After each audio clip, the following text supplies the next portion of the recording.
Que fait un médecin s'il voit les yeux d'une jeune femme s'ouvrir pendant une autopsie? Dans cette histoire, tu vas voir un homme se battre entre la vie et la mort, en défiant les règles médicales. Installe-toi confortablement et profite de l'histoire. L'horloge murale sonna minuit pour la dernière fois.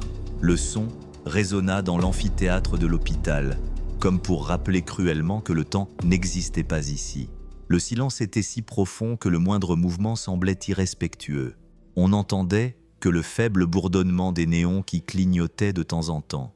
Le docteur Joël Vargas ajusta sa blouse blanche, déjà usée. Il était fatigué, mais il était déjà habitué à cette routine qui broyait l'âme de n'importe qui dans cet endroit froid, rempli de tiroirs métalliques. La forte odeur de formaldéhyde lui brûlait le nez et collait à sa peau comme si elle ne devait jamais disparaître. Il prit une profonde inspiration et marcha lentement vers la table en acier au centre de la pièce.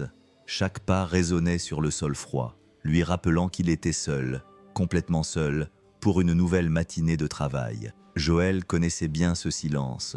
Pendant un instant, il ferma les yeux et posa ses mains sur le bord de la table. Le métal froid pénétrait ses gants et lui donnait la chair de poule. C'était étrange. Après tant d'années d'expérience, après avoir vu des centaines de corps, ce sentiment de solitude ne le quittait jamais. Il se retourna pour regarder à nouveau l'horloge. Les aiguilles bougeaient lentement, se moquant de son épuisement. Il soupira et pensa à voix haute, comme s'il parlait à quelqu'un qui n'était pas là. « Encore une nuit, Joël, juste une de plus. » Cette phrase lui procura un soulagement, lui rappelant qu'il devait tenir bon. Joël se dirigea vers l'armoire à instruments. Les tiroirs grinçaient lorsqu'il les ouvrait. Il choisit soigneusement le scalpel et le tint quelques secondes, testant la fermeté de sa main.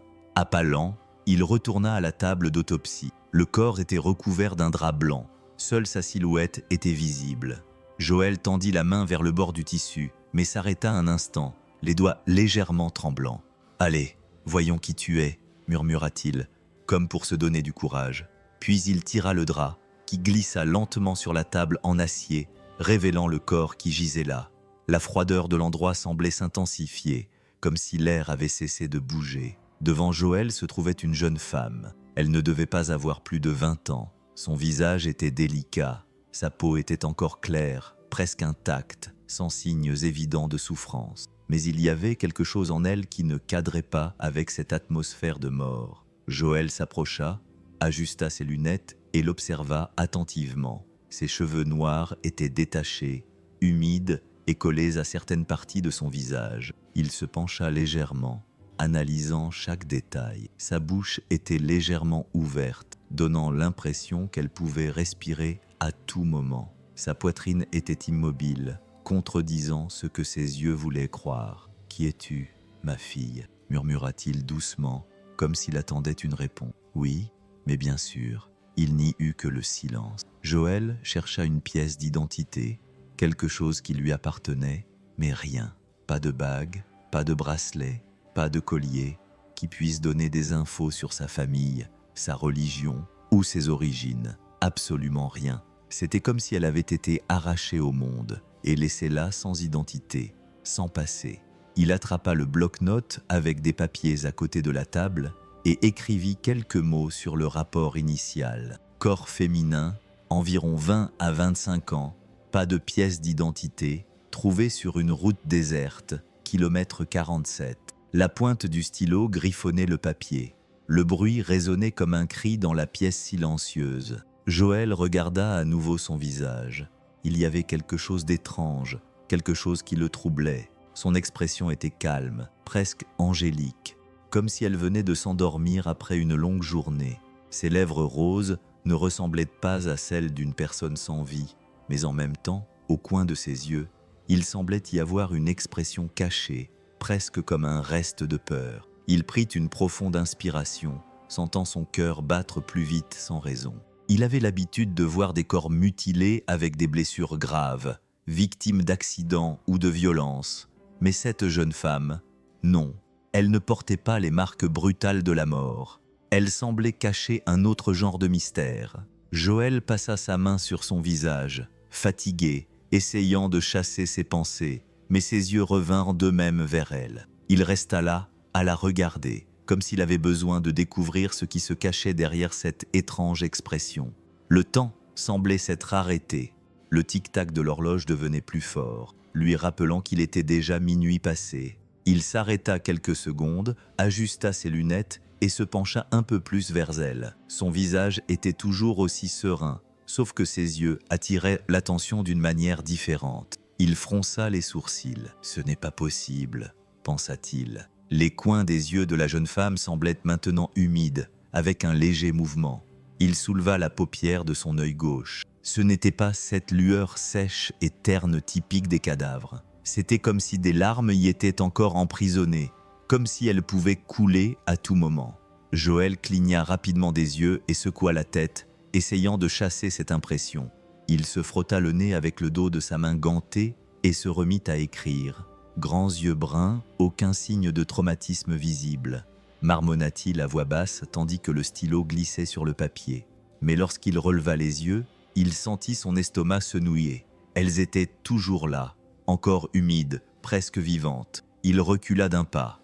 L'air devint plus lourd, et il se mit à respirer plus vite sans s'en rendre compte. Ce n'est pas seulement de la fatigue, se dit-il, comme s'il avait besoin d'entendre sa propre voix pour y croire. Il laissa le dossier sur la table d'appoint et posa ses deux mains sur le bord en acier, essayant de rester stable. Le métal froid lui remontait le long des bras, mais ça ne le calmait pas. Joël approcha lentement son visage, regardant de plus près. Une boule se forma dans sa gorge. Il ressentait la même chose que lorsqu'il regardait quelqu'un sur le point de pleurer. Ce mélange de compassion et de malaise, sauf que cette jeune femme ne pouvait pas pleurer. Elle en était incapable. Il s'éloigna rapidement, respirant profondément, et passa sa main sur sa poitrine comme si son cœur battait trop fort. Il enfonça ses doigts un par un dans le gant, essayant de les ajuster comme il le faisait toujours. Mais il remarqua quelque chose qui arrivait rarement. Ses doigts tremblaient, d'abord légèrement, presque imperceptiblement, puis de manière plus visible. « Allez, Joël, concentre-toi », marmonna-t-il doucement, comme s'il se réprimandait.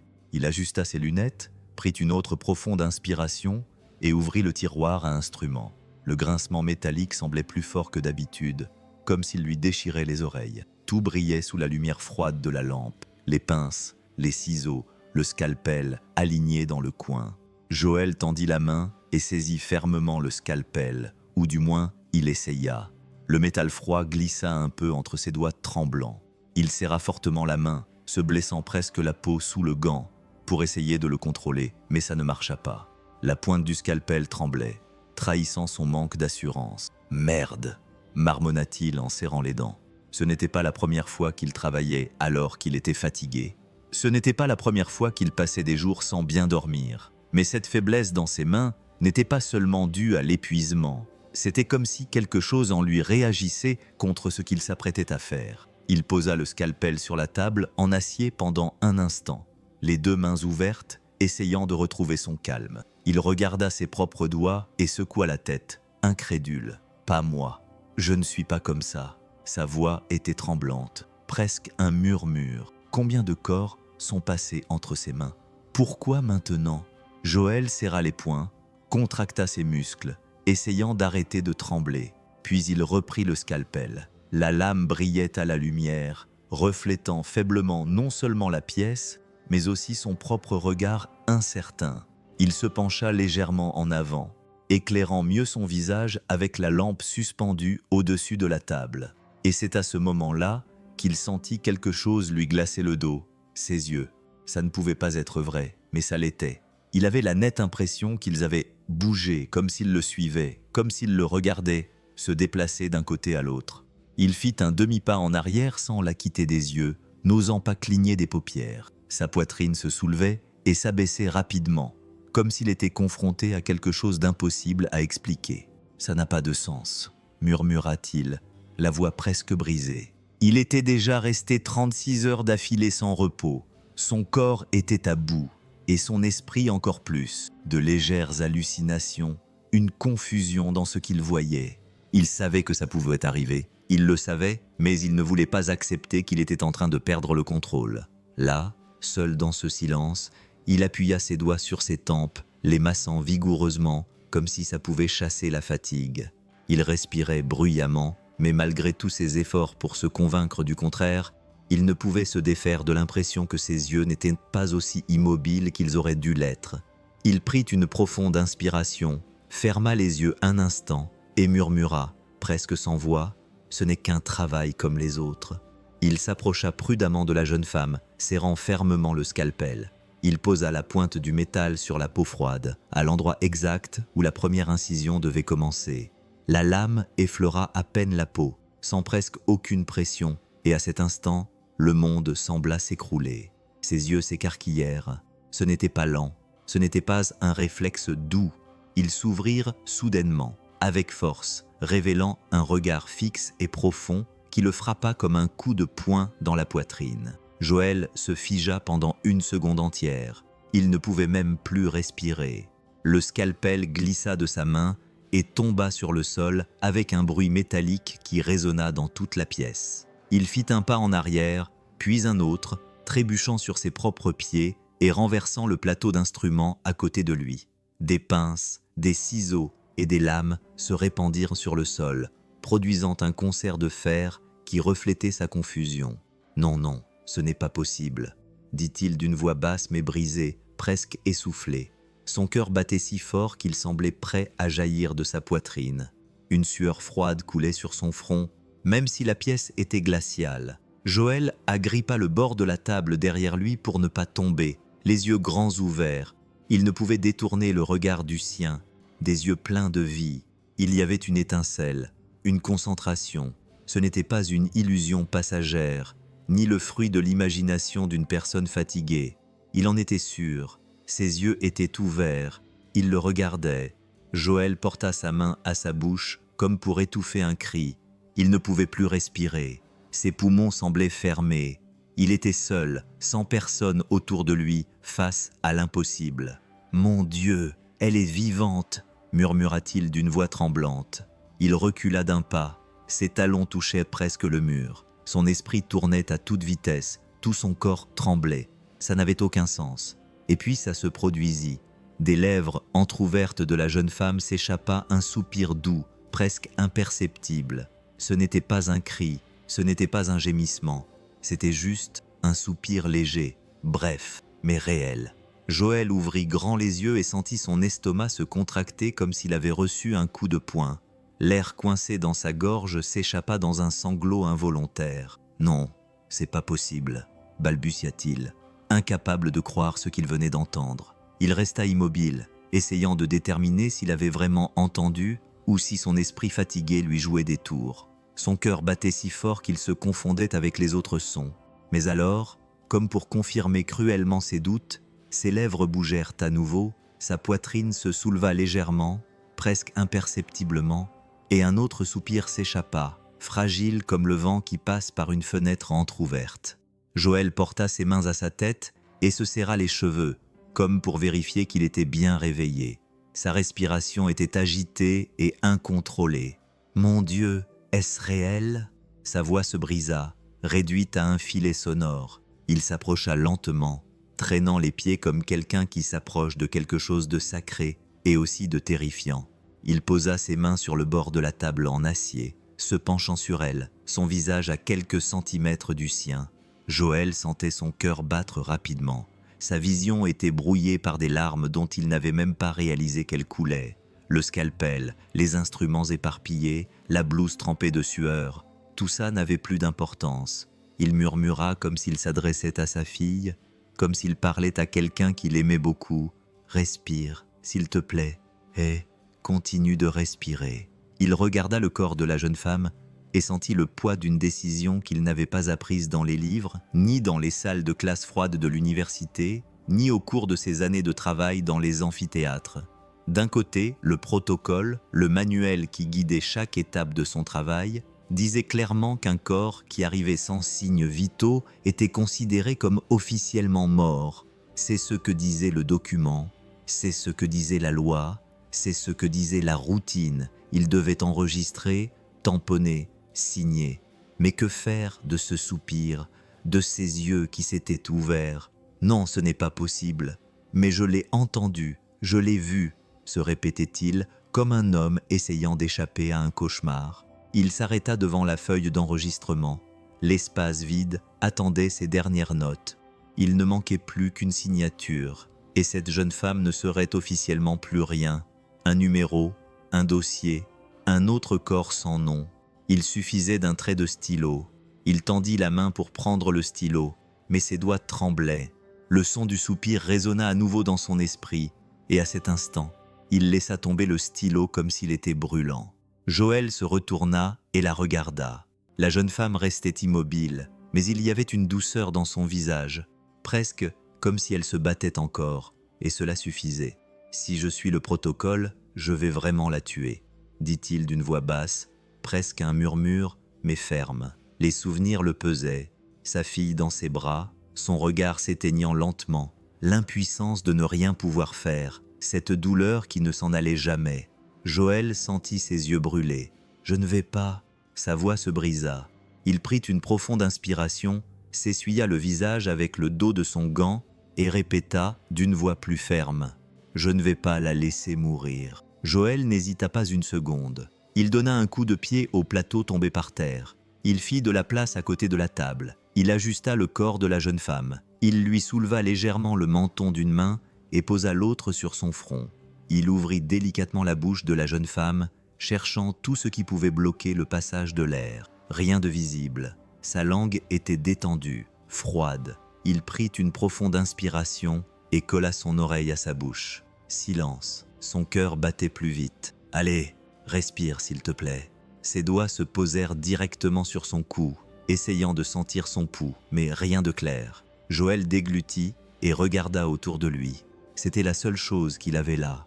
Un évier, des chiffons, de la gaze, l'horloge qui ne s'arrêtait pas, des instruments par terre, pas d'équipement, pas de salle d'urgence, juste lui et cette vie qui ne tenait qu'à un fil. Il sortit un rouleau de gaz, en coupa un morceau et le plaça comme une barrière. Il retint son souffle, plaça sa bouche sur la sienne et souffla fermement, en comptant mentalement. Sa poitrine ne se soulevait pas comme il le voulait. Il ajusta sa position, releva son menton, ouvrit mieux ses voies respiratoires, souffla à nouveau. Le son était faible, un sifflement léger. Joël ferma les yeux un instant, comme pour demander la permission au ciel, et commença les compressions. 1, 2, 3, 4. Sa voix tremblait, mais il essayait de garder un rythme précis. Il s'agenouilla à côté de la table en acier, posa ses mains l'une sur l'autre au centre de la poitrine de la jeune femme et commença à appuyer, les épaules alignées, les bras tendus, mettant tout son poids dans chaque mouvement. La table craquait à chaque compression. On pouvait entendre le métal vibrer. Il comptait à voix basse, essayant de ne pas perdre son souffle, essayant de ne pas perdre espoir. 17, 18, 19. Il s'arrêta à 30 et reprit la ventilation. 1, 2 respirations. Son corps restait dans le même silence pesant. La sueur coulait sur son front malgré le froid. Il l'essuya avec son épaule sans quitter son visage des yeux. « N'abandonne pas, s'il te plaît, ne m'abandonne pas. » Une nouvelle série de compressions. Les gants froissaient sur son sternum, sa peau froide sous la pression. Joël sentit la force de ses bras faiblir pendant une seconde et réagit. Il se redressa, serra les mâchoires de rage contre lui-même et poussa plus fort. 21, 22. Il attrapa un chiffon propre, le mouilla avec de l'eau chaude du lavabo et le posa sur la poitrine de la jeune femme, essayant d'enlever un peu de la glace de son corps. Il prit une autre serviette, s'en enveloppa les mains et les frotta doucement, comme s'il essayait de leur redonner de la chaleur. Il souleva ses jambes à l'aide d'un plateau retourné, improvisant au fur et à mesure. « Reste avec moi, s'il te plaît. » Ici, bon. Il revint au protocole qu'il connaissait par cœur, mais désormais mêlé de foi. Il ventila 2 fois, observa sa poitrine, comprima à nouveau. L'horloge marquait des minutes qui semblaient des heures. Le bruit de sa propre respiration remplissait la pièce. Il remarqua à peine qu'il gémissait, doucement, comme s'il chantait une supplication. « Allez, allez, allez !» disait-il entre deux. Il ouvrit à nouveau sa bouche, repositionna sa tête. Il souffla, vérifia son cou, rien de clair, encore des compressions. Son corps brûlait, ses bras lui faisaient mal, mais il ne s'arrêta pas. Pendant un instant, il posa son front sur le tissu qui recouvrait sa poitrine, comme quelqu'un qui embrasse une personne en proie au désespoir, et murmura « Si tu m'entends, je suis là, je ne te quitterai pas ». Il se releva d'un bond, prit une profonde inspiration et recommença avec détermination. Son dos lui faisait mal, ses jambes tremblaient, mais il n'y prêta pas attention. Il compta à voix haute pour ne pas perdre le fil. 1, 2, 3, 4, 5, 6. Il lui donna 2 autres insufflations avec la gaze entre leurs bouches. Une goutte d'eau chaude tomba du tissu sur son visage. Joël l'essuya avec ses doigts, un geste délicat au milieu de l'urgence. « Je suis désolé, dit-il doucement, comme si s'excuser pouvait alléger le poids de cette lutte. Il regarda le plafond pendant une seconde, les yeux remplis de larmes. « Mon Dieu, aide-moi, montre-moi le chemin, guide-moi. » Soudain, au milieu de cet effort aveugle, Joël se figea. Ses doigts, appuyés sur la poitrine de la jeune femme, sentirent quelque chose de différent, presque impossible à remarquer. Il ouvrit grand les yeux, retint son souffle et posa rapidement 2 doigts sur son cou. Rien. Il appuya à nouveau un peu plus bas, et là, il la sentit, une touche douce et fragile, comme un tapotement timide contre ses doigts. Un pouls, un signe. Il avait du mal à y croire. « Mon Dieu !» dit-il d'une voix tremblante, la gorge serrée par les larmes. « Il y a quelque chose ici, oui, il y a quelque chose. » Joël colla son oreille contre sa poitrine, son visage touchant le chiffon humide qui recouvrait encore une partie de son corps. Il ferma les yeux, essayant d'ignorer tous les bruits de la pièce. Son propre cœur rugissait dans ses oreilles, fort et désordonné, mais derrière ce bruit, il y avait quelque chose. Un battement faible et lointain, comme s'il venait de très, très loin. Il recula d'un bond, les yeux remplis de larmes, fixant son visage. « Allez, ma fille, n'arrête pas maintenant, tu es arrivée jusqu'ici, continue. » Il était innocent, dit Kigi, mais le rythme n'était pas régulier. Il était très lent, irrégulier, comme une flamme sur le point de s'éteindre. Joël savait qu'un souffle ne suffisait pas, que la frontière entre la vie et la mort était encore aussi fine qu'un cheveu. Il saisit sa main froide entre les siennes, la frottant vigoureusement, essayant de lui redonner de la chaleur. Ce contact était presque symbolique, mais pour Joël, il semblait vital. « Sans ça, dit-il avec difficulté, presque comme un père désespéré, je suis là, je te tiens, ne pars pas, pas maintenant. » Il pleura, sans le cacher, ses larmes tombant sur le visage de la jeune femme, se mêlant à la sueur, au froid, au silence. « Ne me laisse pas seul ici, supplia-t-il. Tu dois te battre avec moi, juste un peu plus. » Son cœur répondit comme quelqu'un qui veut, mais ne peut pas. C'était un signe, un souffle, mais trop fragile. Joël savait que cela ne suffirait peut-être pas, mais au fond de lui, il se jura de ne pas lâcher cette vie jusqu'à la dernière seconde. À chaque faible battement de son cœur, l'espoir naissait et mourait en lui en même temps, et c'est en observant, en cherchant le moindre signe d'amélioration, que quelque chose attira son attention. Il retira le linge humide qu'il avait posé sur sa poitrine. Le tissu glissa lentement, révélant une peau pâle et froide. Et puis il le vit.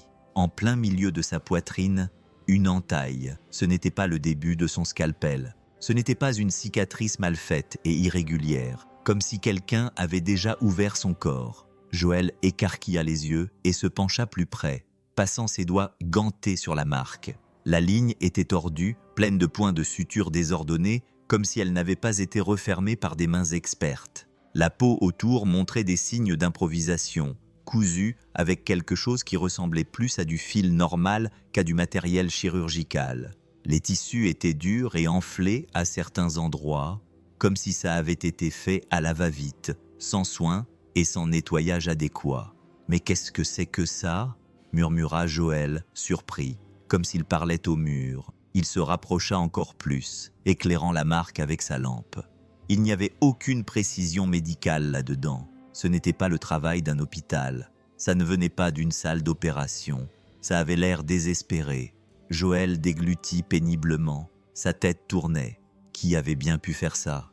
Et pourquoi? Ses yeux remontèrent vers le visage de la jeune femme, immobile, puis revinrent sur sa poitrine. Il passa une nouvelle fois ses doigts sur la cicatrice, avec précaution, comme si le toucher pouvait révéler l'histoire qui s'y cachait. « Ce n'était pas un accident de voiture », dit-il doucement en secouant la tête. La marque était récente. Les tissus montraient encore des signes de cicatrisation. Joël recula d'un pas, sentant son estomac se nouer. Il avait l'impression que quelqu'un avait essayé de la sauver, ou peut-être d'utiliser son corps de manière cruelle. Il posa ses mains sur la table, fixant cette blessure mal refermée, et sentit un nœud dans sa poitrine. Ça n'avait aucun sens. « Qui t'a fait ça ?» murmura-t-il, presque en pleurant. Joël s'éloigna de la table, la poitrine encore haletante et les mains lourdes à cause de l'effort. Il avait besoin de comprendre, il avait besoin de réponses. Il se dirigea vers la table d'appoint où le dossier de l'affaire l'attendait et l'ouvrit précipitamment. Les papiers étaient maintenus ensemble par un trombone rouillé. Le rapport de police était tamponné et signé, c'était évident. Il lut en silence, ses yeux parcourant les lignes qui décrivaient ce qui était censé s'être passé.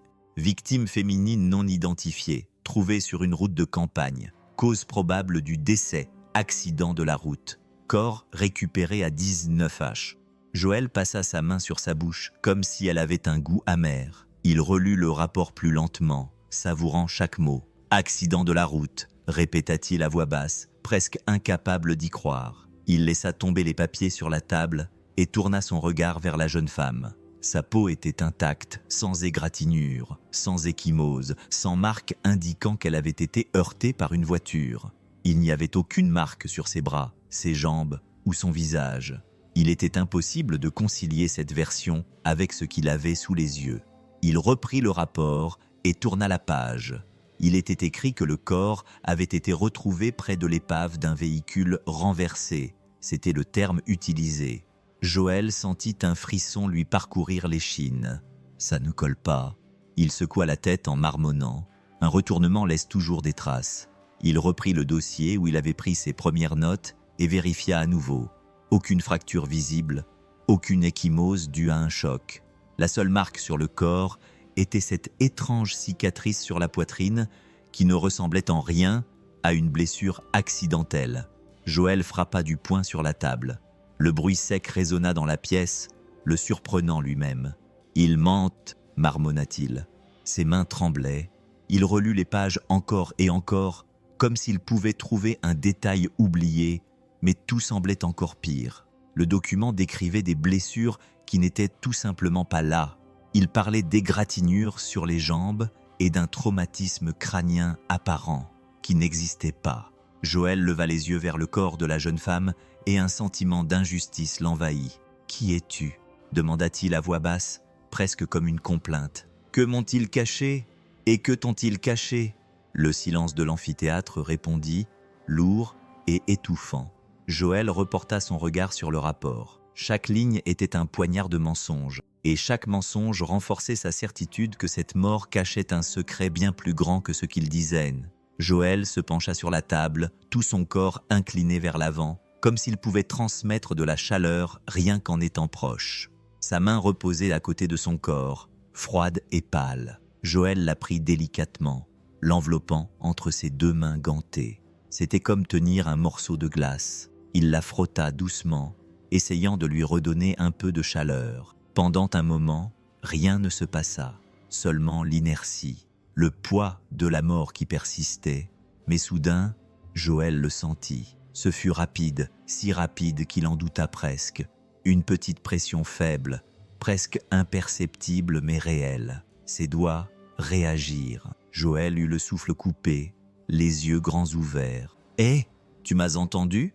dit-il, la voix brisée. Il serra doucement en retour, de peur de briser cet espoir fragile. Pendant un instant, ses doigts bougèrent à nouveau, comme s'il cherchait une encre au milieu d'une mer sombre.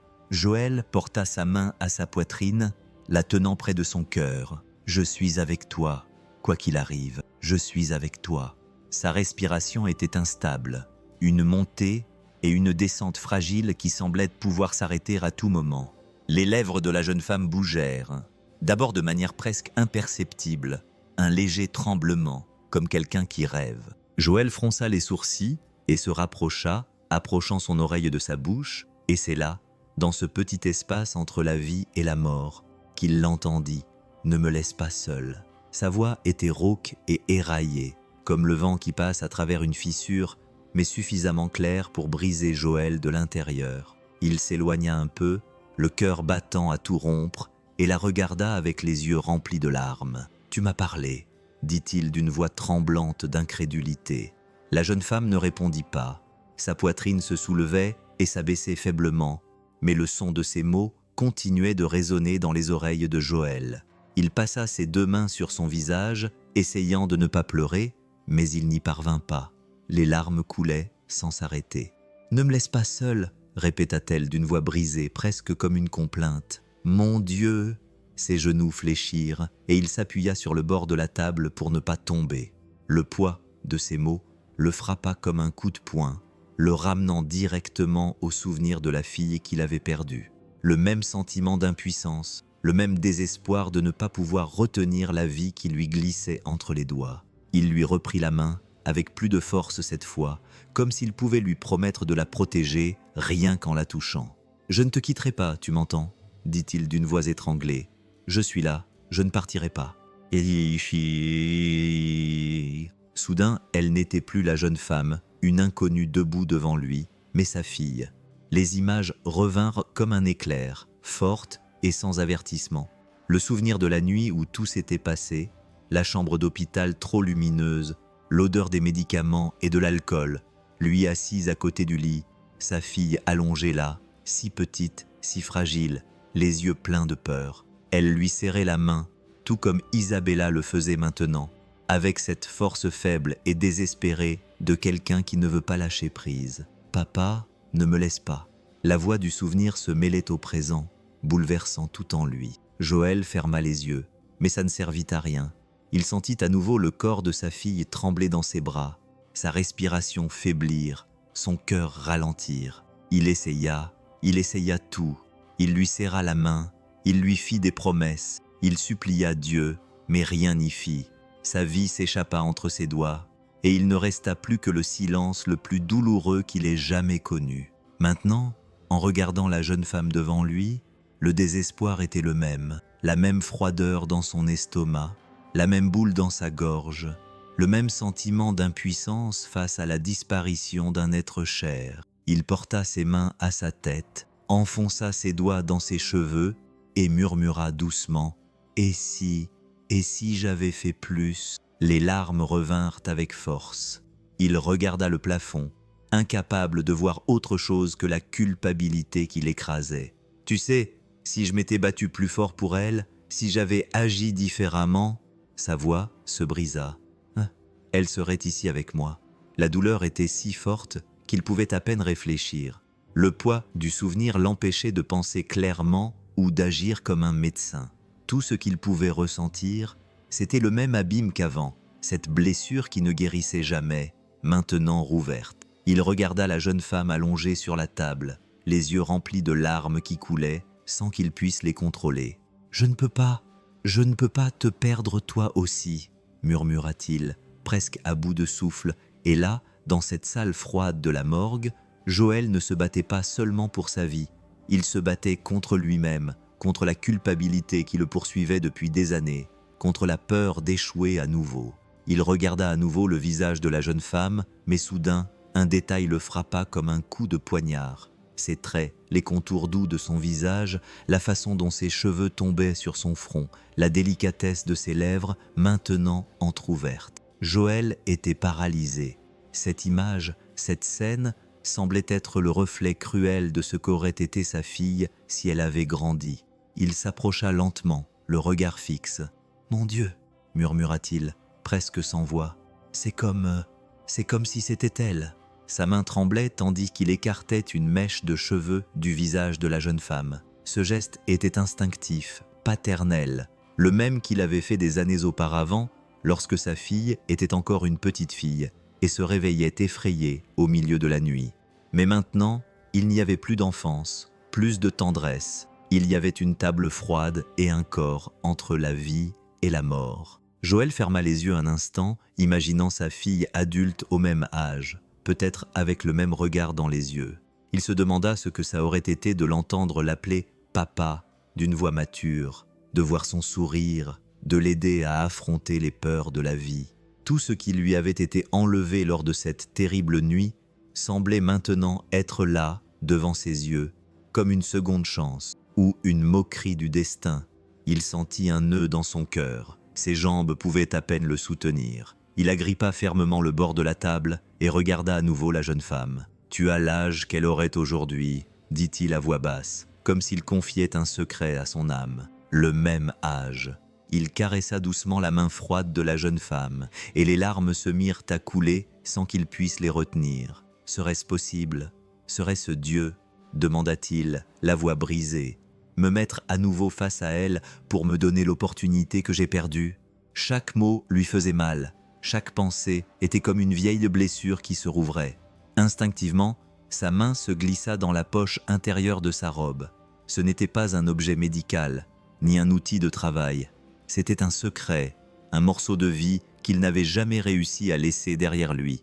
Ses doigts trouvèrent le papier rugueux et plié et le retirèrent avec précaution, comme s'il s'agissait d'un objet sacré. C'était une photo, petite et jaunie sur les bords, avec des plis dus à avoir été pliés et dépliés de nombreuses fois au fil des ans. L'image était simple. Sa fille enfant, riant de quelque chose hors champ, les cheveux ébouriffés par le vent. Son sourire était innocent, complet, pur. Joël sentit ses jambes fléchir. Il passa ses doigts sur le visage de la photo comme s'il pouvait toucher sa vraie peau. « Ma fille », murmura-t-il, la voix brisée.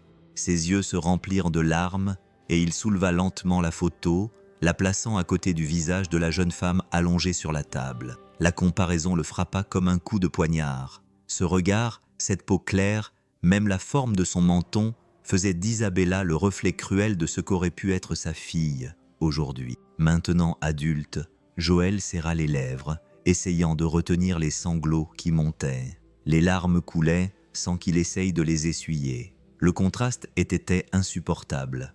D'un côté, le souvenir froissé d'un passé qui lui avait été arraché. De l'autre, la présence réelle d'une jeune femme qu'il ne connaissait pas, mais qui lui rappelait tout ce qu'il avait perdu. Joël s'effondra et posa la photo sur sa poitrine pendant quelques secondes, comme s'il voulait unir les deux existences, comme si sa fille et Isabella pouvaient se rencontrer là, dans ce geste silencieux. « Mon Dieu, pourquoi me fais-tu revivre ça ?» dit-il d'une voix étranglée, les yeux fixés au plafond, cherchant des réponses qui ne viendraient jamais. Le papier était mouillé par ses larmes, brouillant encore plus l'image déjà fanée. Joël reprit la photo, l'embrassa doucement et la remit dans sa poche, comme s'il gardait un morceau de son propre cœur. Quand il regarda à nouveau Isabella, il ne put se retenir, son cœur se brisa complètement. Elle était à la fois le souvenir de la douleur la plus profonde de sa vie et la possibilité d'une seconde chance qu'il n'aurait jamais pensé avoir. Joël tenait toujours sa main quand il sentit un spasme soudain parcourir le corps fragile d'Isabella. Ce fut rapide mais intense. Son bras trembla, sa poitrine se cambra comme si quelque chose l'avait secoué de l'intérieur. « Non, non, non, non !» s'écria-t-il en se rapprochant immédiatement. Le cœur de Joël battait à toute vitesse. Il posa désespérément ses doigts sur son cou et sentit, oui, un battement cardiaque irrégulier, faible comme un tambour lointain perdu dans la nuit, suivi d'un silence. Quelques secondes passèrent, puis à nouveau un seul battement, sans rythme. Il ferma les yeux avec force, tandis que des larmes coulaient sur son visage, incapable de les retenir. « Reste avec moi, s'il te plaît, reste avec moi », murmura-t-il d'une voix tremblante, presque essoufflée. Le corps d'Isabella trembla à nouveau, comme si elle luttait contre quelque chose d'invisible. Ses mains se serraient et se desserraient. Son visage exprimait la douleur, même si elle restait inconsciente. Joël lui tenait fermement les épaules, mais sans lui faire mal, essayant de la maintenir stable. « Tiens bon, ma fille, tiens bon !» Les mots sortirent d'eux-mêmes, se mêlant aux larmes qui baignaient déjà son visage. Chaque battement de son cœur était comme un coup dans le sien. Il n'y avait ni rythme, ni certitude, mais il y avait de la vie, une vie brute et désespérée qui résistait. Il se pencha sur elle et appuya son front contre le sien, fermant les yeux comme s'il voulait lui transmettre sa force. « Écoute ma voix, reste avec moi, ne me quitte pas. » Sa respiration était saccadée, comme des sanglots. Ses lèvres tremblaient, tout son corps semblait perdre ses forces, mais Joël ne lâcha pas prise.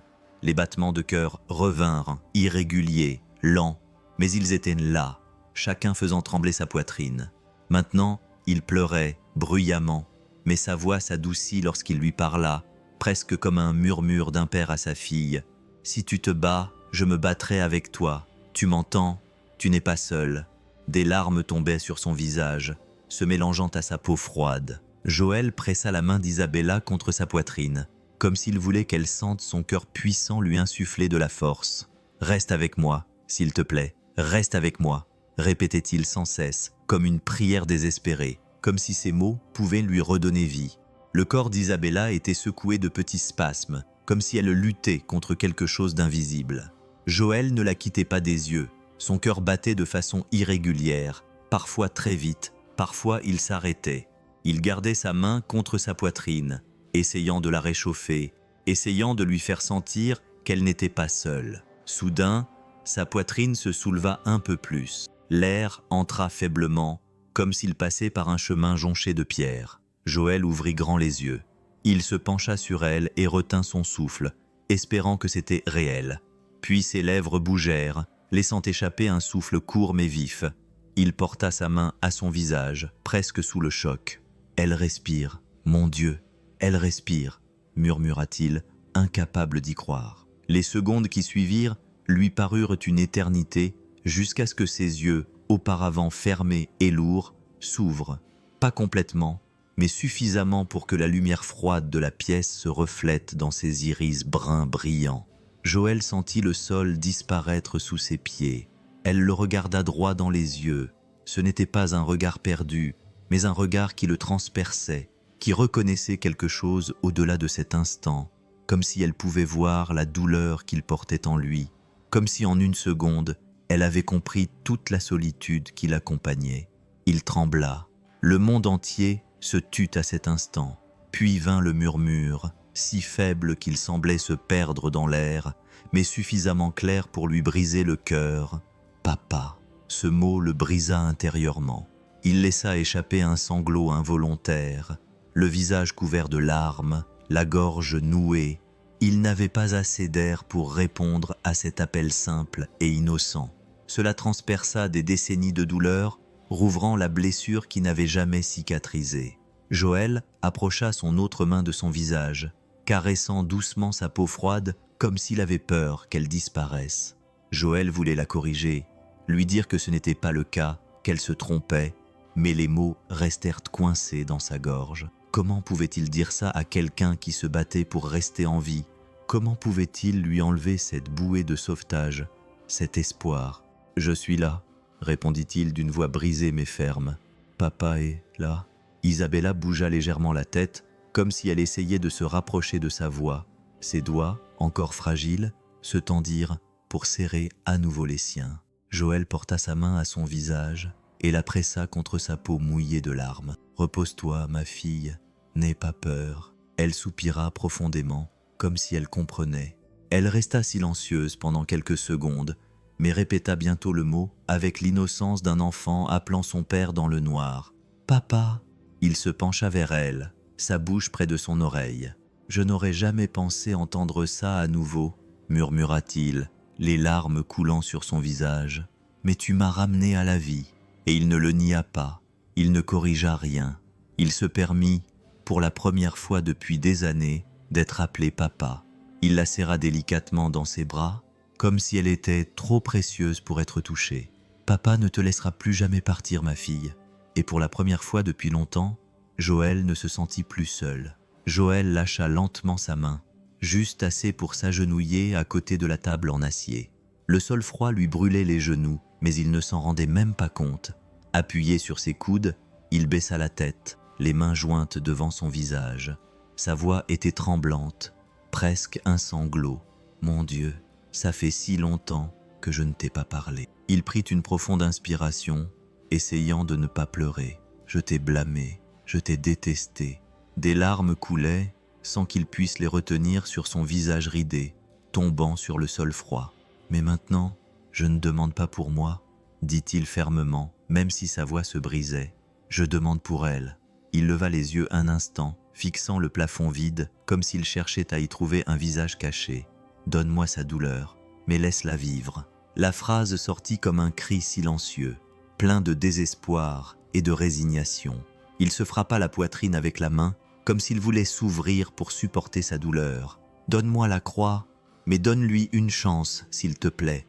Les mots se mêlaient à ses sanglots. Son souffle se bloqua dans sa gorge. Joël tremblait. Tout son corps vibrait d'émotion et de douleur. Mais en même temps, il ressentait une sincérité qu'il n'avait pas éprouvée depuis des décennies. Il posa son front sur le bord de la table, si près qu'il pouvait sentir le métal froid lui transpercer la peau.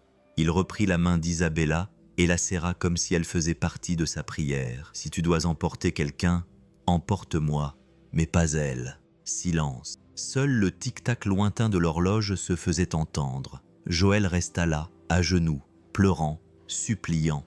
Puis ça se produisit. Isabella bougea les doigts.